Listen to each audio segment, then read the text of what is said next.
Tuhan Yesus. Haleluya. Amin. Maka diserahkan kanan kirinya.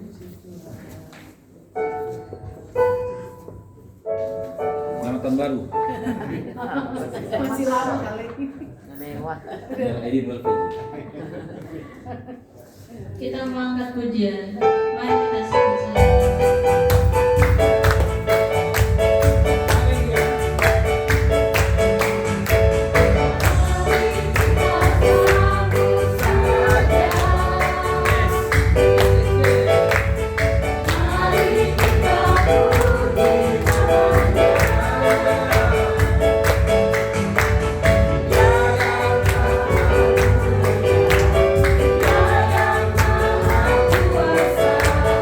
Yesus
siap menerima kebenaran firman Tuhan yang disampaikan.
kehidupan kami. Kami mengucap syukur untuk segala anugerah. Kami mengucap syukur untuk segala kebaikan Tuhan.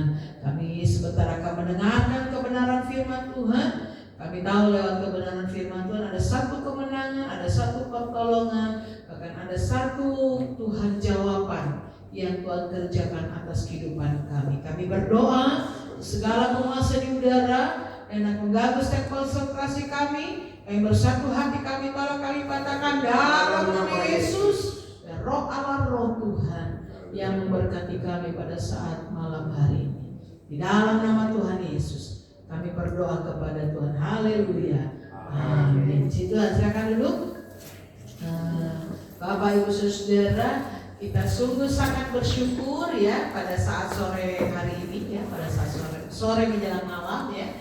Kita seberapa kita yang hadir ya, kita bersyukur semuanya Tuhan tolong ya, Tuhan kasih pertolongan dan kesehatan ya, tidak memerangi sekalipun suasana banjir di mana-mana ya, yang masih ada yang belum pulang jemaat Tuhan, yang masih mengungsi di mana-mana ya, walaupun masih mati lampu, tapi kita bersyukur Tuhan tolong kita semuanya. Amin. Haleluya. Baik, sama-sama kita membuka Alkitab kita di dalam kitab 2 Korintus pasal yang ke-12 ayat yang ke-8 sampai ayat yang ke-9. Kitab 2 Korintus pasal yang ke-12 ayat yang ke-8 sampai ayat yang ke-9.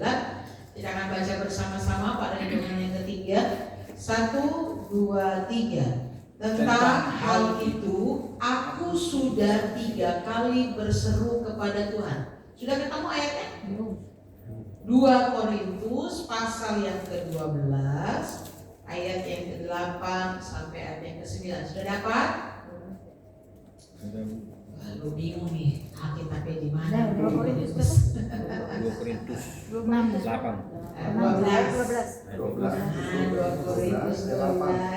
ayat yang ke-8 sampai 9. Sudah? Puji Tuhan. Kita baca 1, 2, 3. Tentang hal itu aku sudah 3 kali berseru kepada Tuhan supaya utusan iblis itu mundur daripadaku. Tetapi jawab Tuhan kepadaku, cukuplah kasih karuniaku bagimu, sebab justru dalam kelemahanlah kuasaku menjadi sempurna. Sebab itu terlebih suka aku bermegah atas kelemahanku, supaya kuasa Kristus turun menaungi aku. Puji Tuhan. Ini adalah Paulus, catatan Paulus ya, kepada jemaat Tuhan yang ada di Korintus.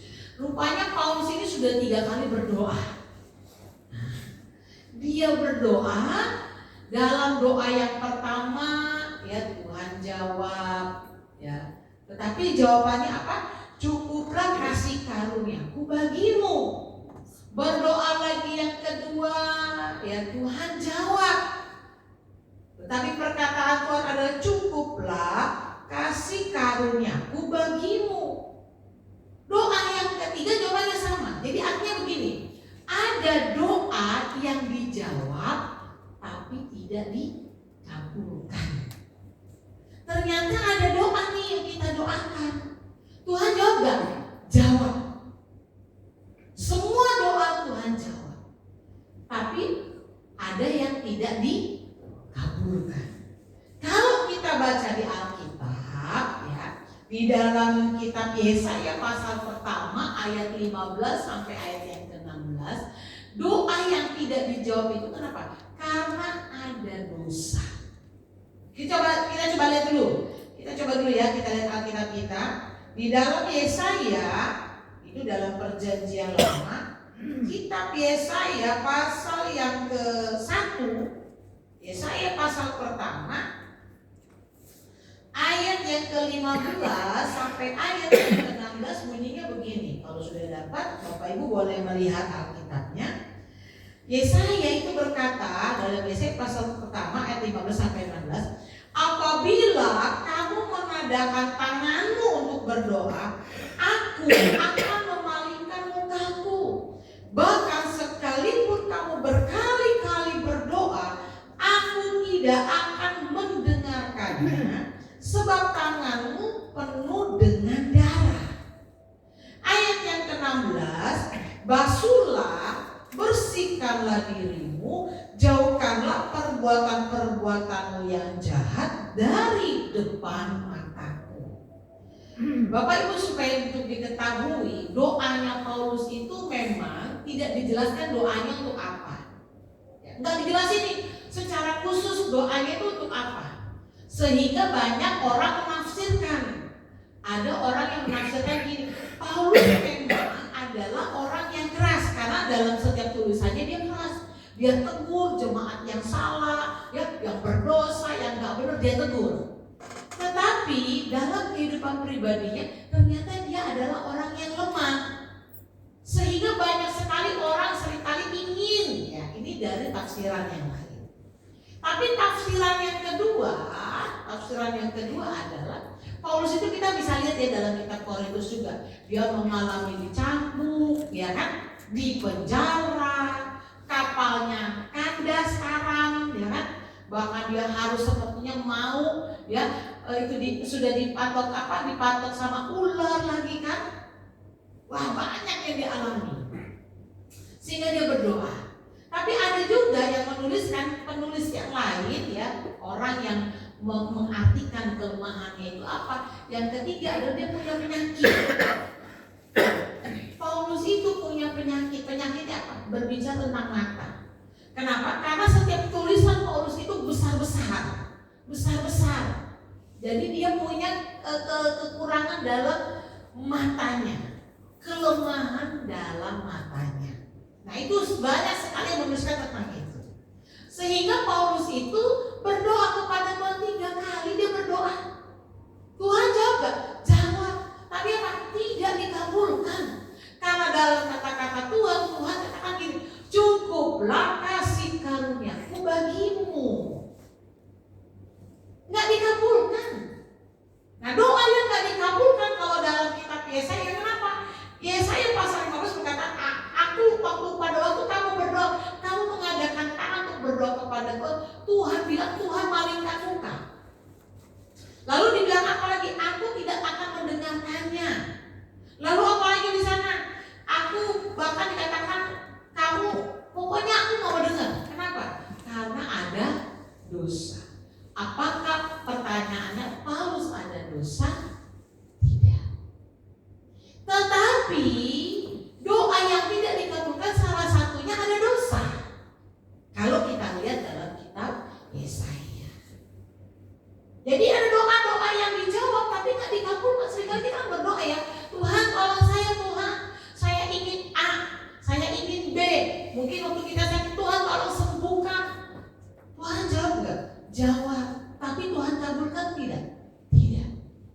Sama seperti doanya Paulus. Kenapa? Kalau kita lihat doa yang tidak dijawab itu, kenapa tidak dikabulkan? Kalau dalam kitab Yesaya ada dosa. Tapi kita lihat kembali, kalau kita lihat dalam kitab Yakobus, ya, kitab Yakobus, coba lihat dulu dalam kitab Yakobus.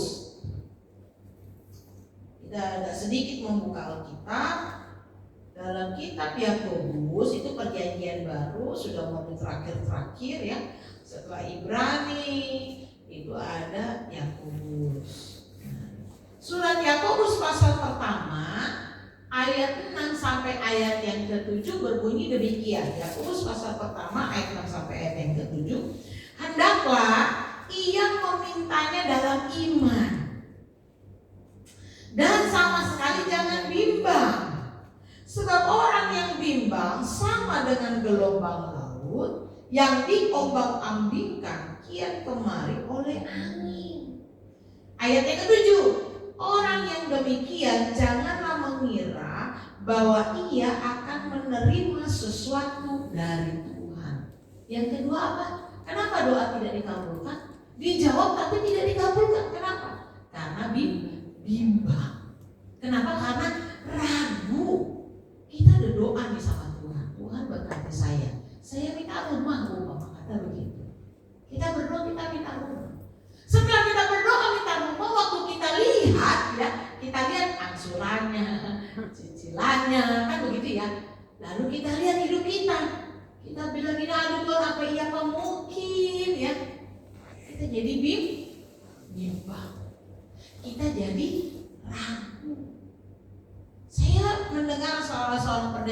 begini. Kenapa seringkali kita menjadi orang yang begitu khawatir? Mengapa kita menjadi orang yang stres pikirin hari depan? Jujur saja berita tentang Iran ya, tentang Israel, tentang Amerika banyak membuat kita bingung. Lalu kita menjadi stres. Padahal yang kita pikirkan 95% belum tentu terjadi. Kita berpikir besok aku gak bisa makan.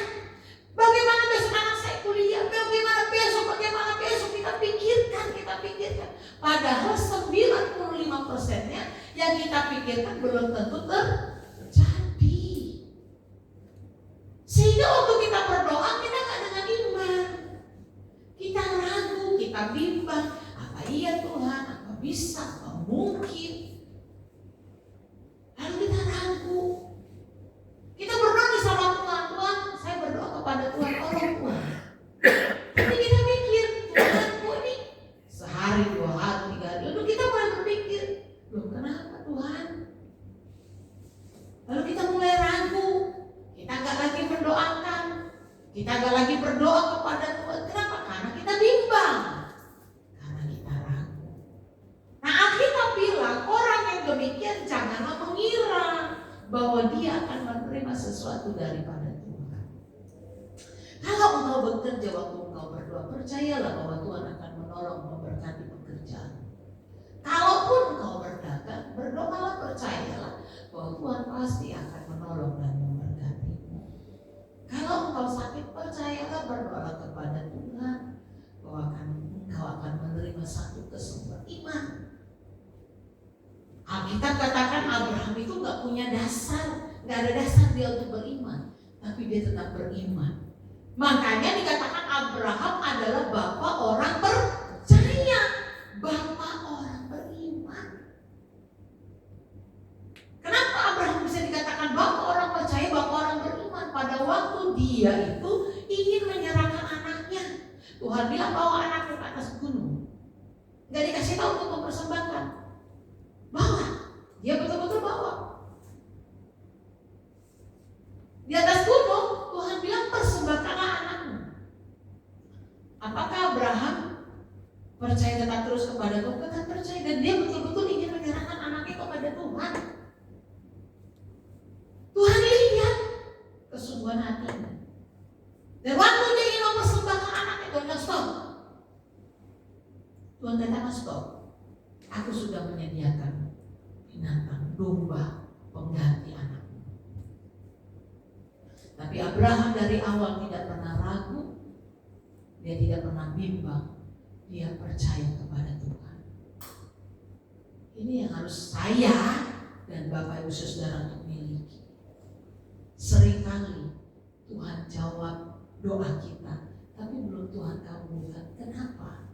Karena kita seringkali bimbang dan ragu. Mungkin kita tidak berdosa, kita nggak melakukan perbuatan dosa yang seakan-akan tidak membuat Tuhan menjawab doa kita. Tapi seringkali waktu kita berdoa, kita bimbang, kita ragu, bisa nggak Tuhan tolong? Kadang-kadang kita alami hal yang demikian. Saya pun seringkali mengalami hal yang demikian. Walaupun saya Tuhan tolong saya. Tapi saya sekarang berpikir, Tuhan, situasinya kayak begini, keadaannya seperti ini, bisa nggak ya Tuhan? Kita bertanya lagi, bisa nggak ya Tuhan? Tapi seharusnya kita percaya kepada Tuhan, nggak bimbang, kita nggak ragu, percayalah Tuhan pasti akan menolong. Dan yang ketiga adalah di dalam Yeremia pasal pertama ayat yang kelima dikatakan gini. Aku mengenal engkau ya, sebelum engkau jadi. Bahkan aku membentuk engkau ya, sewaktu engkau ada. Yeremia pasal yang pertama ayat yang kelima, kita lihat dulu dasarnya ini ya. Yeremia pasal yang pertama ayat yang kelima dikatakan demikian. Yeremia dalam perjanjian lama ya, Yeremia pasal pertama ayat yang kelima. Sebelum aku membentuk engkau dalam rahim ibumu, aku telah mengenal engkau. Dan sebelum engkau keluar dari kandungan, aku telah menguduskan engkau. Aku telah menetapkan engkau menjadi nabi bagi bangsa-bangsa. Ini hebat. Jadi begini Bapak Ibu Saudara, saya dan Bapak Ibu Saudara harus tahu dulu nih begini. Untuk di poin yang ketiga, kita harus tahu begini, bahwa waktu kita dibentuk, kita baru ada di dalam rahim nih, baru ada begitu jadi umpama kata begitu ya. Itu mungkin berapa hari begitu kan umpama kata. Belum 1 bulan. Begitu ada kita, Tuhan sudah bentuk. Yang selanjutnya kata-katanya, dari dalam rahim aja nih, udah dari belum lahir ya, belum lahir, Tuhan sudah kenal kita.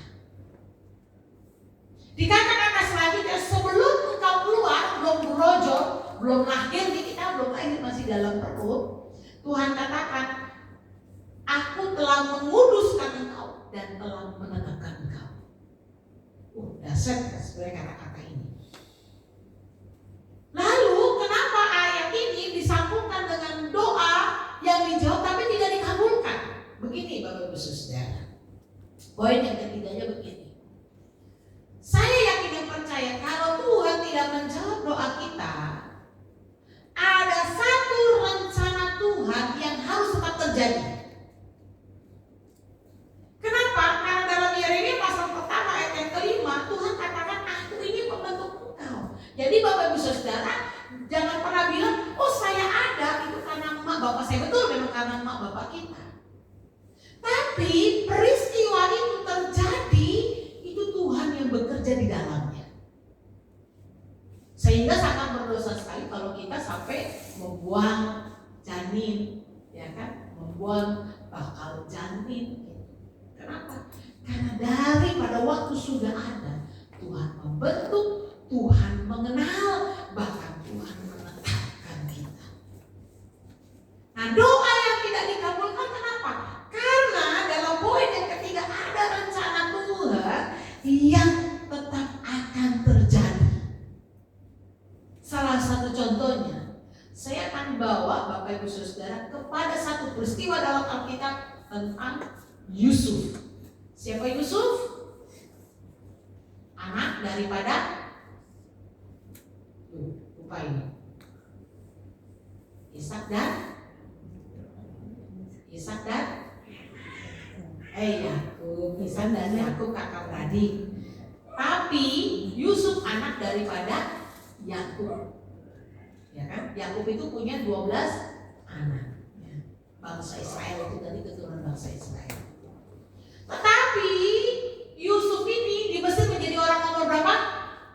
Nomor 2. Dia menjadi orang nomor 2 di Israel. Tetapi peristiwanya bagaimana? Kalau kita dari bawah dulu, Yusuf disayang, ya, dicintai oleh mama bapaknya. Tapi satu saat orang tua bilang begini, Yusuf bawa makanan dikasih abangmu. Waktu dia kasih abangnya makan, abangnya benci lihat dia. Dia apain? Lalu makanan diambil, jubahnya itu dirobek-robek, dia dimasukkan ke dalam sumur. Sama siapa? Saudaranya. Apakah Yusuf berdoa kepada Tuhan, Tuhan kalau lepaskan saya? Pasti dia berdoa.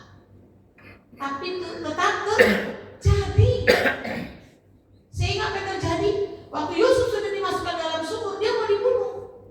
Tapi ada salah seorang abang yang bilang begini, jangan dibunuh, jual aja.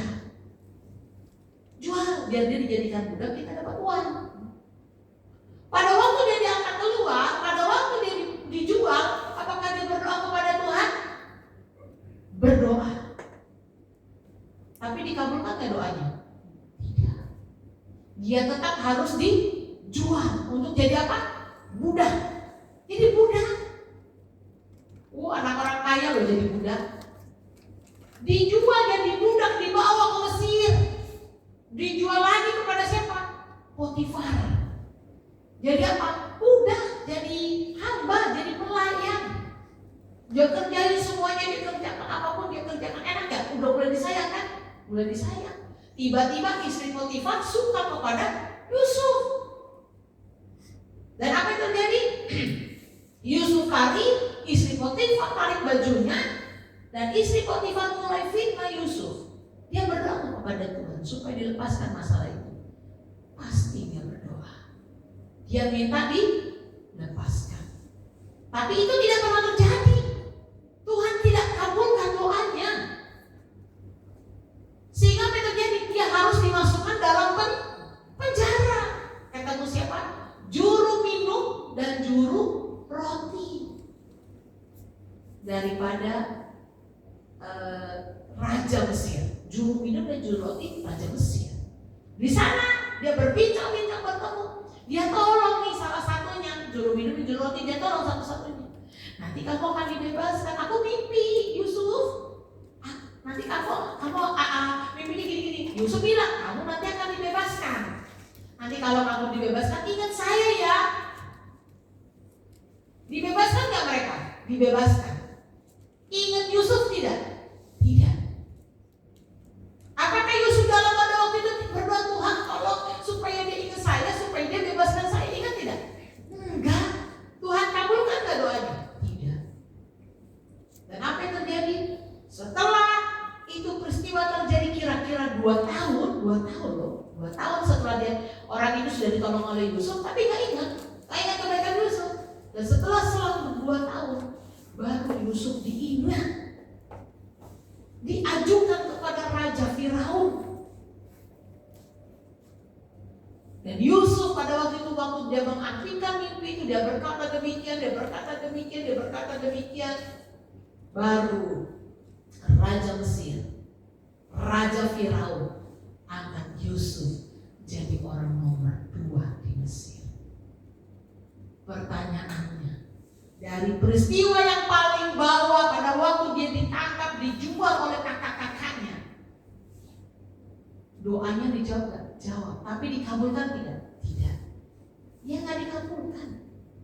Kalau seandainya pada waktu itu Yusuf memberontak kepada Tuhan, terjadi gak dia akan naik ke atas?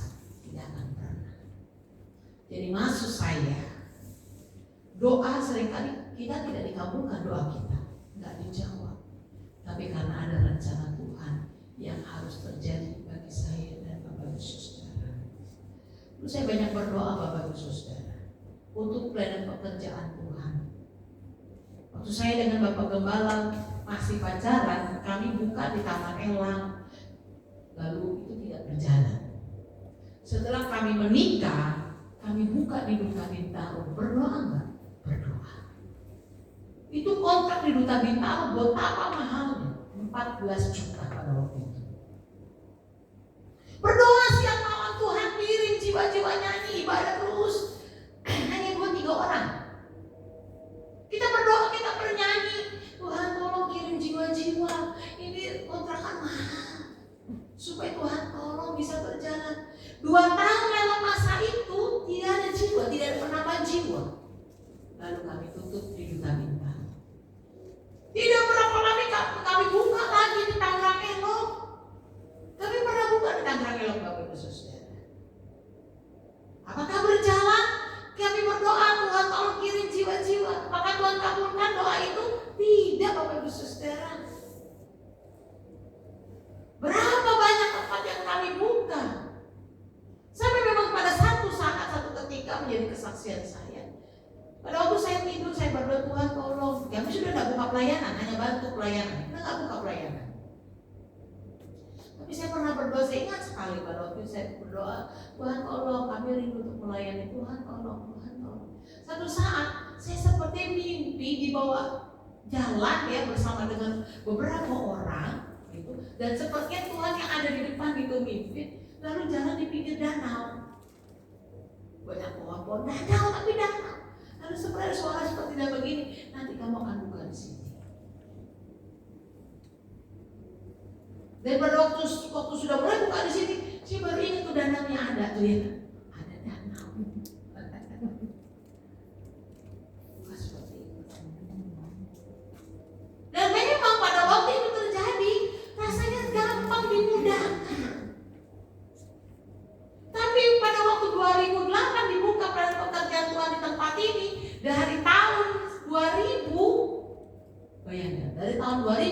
2008 baru buka 8 tahun. Saya harus di sana. Artinya apa? Tuhan memang tidak kabulkan, tapi ada satu rencana Tuhan yang harus terjadi. Sama seperti Yusuf. Dia berdoa, Tuhan tolong lepaskan saya. Mungkin saya percaya Tuhan tolong nih, hati kakak saya jangan jahat sama saya. Tapi tetap terjadi. Tetap itu terjadi. Tidak dikabulkannya doa Tuhan. Karena memang ada rencana Tuhan yang harus terjadi. Dan saya yakin dan percaya, tepat pada waktunya, rencana Tuhan yang terbaik yang akan Tuhan berikan bagi saya dan kita semua. Memang tidak mudah Bapak Ibu Saudara melewati banyak peristiwa, melewati banyak persoalan, melewati banyak tantangan, sama seperti Yusuf dijual oleh saudara, harus masuk dalam sumur, harus masuk dalam penjara, difitnah, dan tepat pada waktunya Tuhan mengabulkan doa daripada Yusuf. Inilah yang menjadi tujuan Tuhan. Kalau memang kita sudah selesaikan urusan kita dengan dosa-dosa kita, sudah tidak ada dosa, sudah tidak ada pelanggaran, dan kita tetap beriman kepada Tuhan, percayalah tepat pada waktunya Dia akan memberikan satu kemenangan bagi saya dan kita semua. Tuhan Yesus memberkati. Kita akan masuk ke dalam. Kami sungguh bersyukur kepada Tuhan malam hari ini.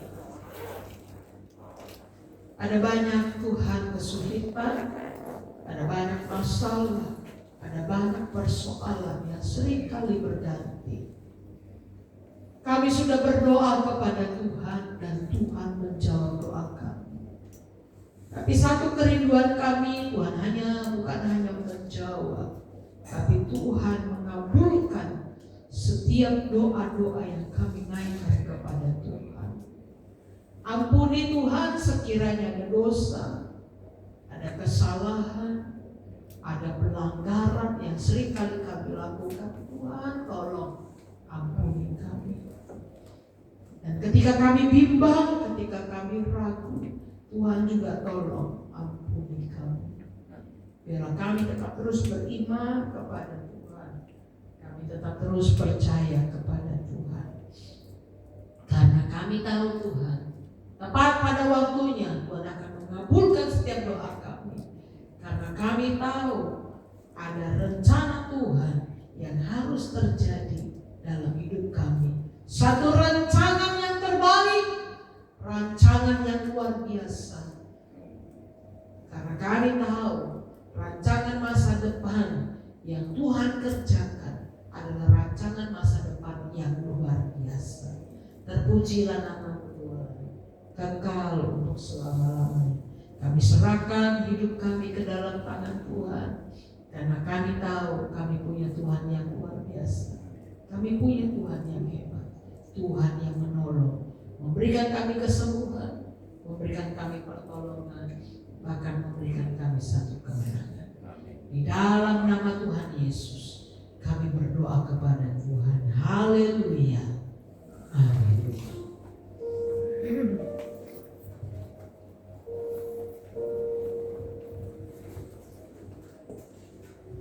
Terima kasih teman-teman yang telah bersedia saudara. Sebentar kita akan memberikan persembahan. Saya undang yang bertugas.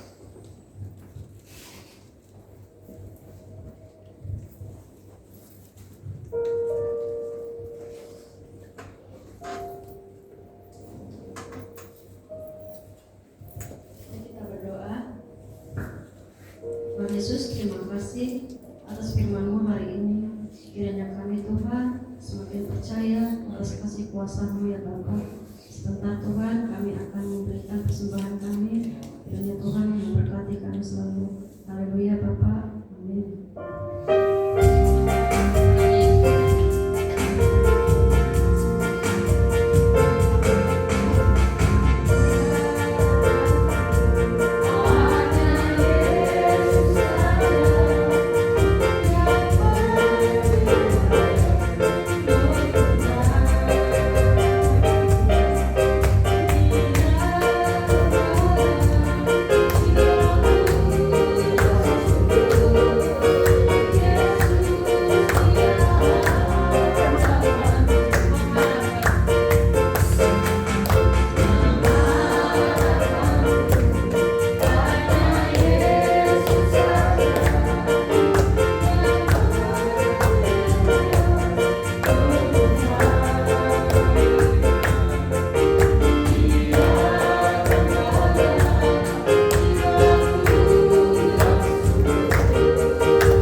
besok ada doa malam di tempat ini jam 7 malam ya. Dan kita berdoa supaya rekan-rekan kita yang kebanjiran diberikan kesehatan dan kekuatan yang baru. Yang di belakang sudah nyala ya? Belum ya? Belum. Katanya malam ini ya? Katanya malam ini khusus RT 4 dan nyala. RT 4 iya Pak nyala. Oh iya, baik. Itu saja pengumuman yang disampaikan. Mari bersama kita berdiri, kita akhiri ibadah di dalam doa. Terima kasih untuk kesempatan yang baik kami ada untuk memuji dan memuliakan nama Tuhan. Seberapa kami yang dapat meninggikan dan memuliakan Tuhan, itulah kerinduan kami. Inilah kerinduan kami untuk terus kami membangun relasi dengan Tuhan. Di tengah-tengah segala keterbatasan dan kekurangan kami, Engkau yang menyempurnakan ibadah kami. Berkati rumah tangga, berkati usaha pekerjaan, diberkatilah rumah tangga dan keluarga kami. Demikian kami berdoa bagi jemaat-jemaat Tuhan, mereka yang terdampak oleh musibah banjir. Tuhan beri sehat, beri kuat bagi tubuh jasmani mereka. Apa yang hilang dari rumah mereka, Tuhan yang akan mengembalikan dengan berkat dan damai sejahtera Allah limpah bagi mereka sekalian. Bapak Rudi, Ibu Mary yang sakit, Tuhan sembuhkan dalam nama Yesus. Bapak Merlan Sigalingking pun Tuhan jamah sembuhkan dalam nama Yesus. Jemaat-jemaat Tuhan yang lain, Engkau melihat keberadaan mereka. Penuhi kami dengan sukacita dan kemenangan dari surga. Di dalam nama Tuhan Yesus kami berdoa. Mari saudaraku, angkat tanganmu dan terimalah berkat Tuhan. Tuhan memberkati dan melindungi engkau. Tuhan menyinari engkau dengan wajah-Nya dan memberi engkau kasih karunia. Tuhan menghadapkan wajah-Nya kepadamu dan memberi engkau damai sejahtera. Kasih karunia dari Allah Bapa, cinta dan kasih sayang dari Tuhan Yesus Kristus, persekutuan penghiburan kekuatan dari Allah Roh Kudus, memimpin, menyertai, memberkati hidup kita, sekarang dan sampai selama-lamanya. Di dalam nama Tuhan Yesus Kristus, setiap kita yang percaya bersama katakan, amin.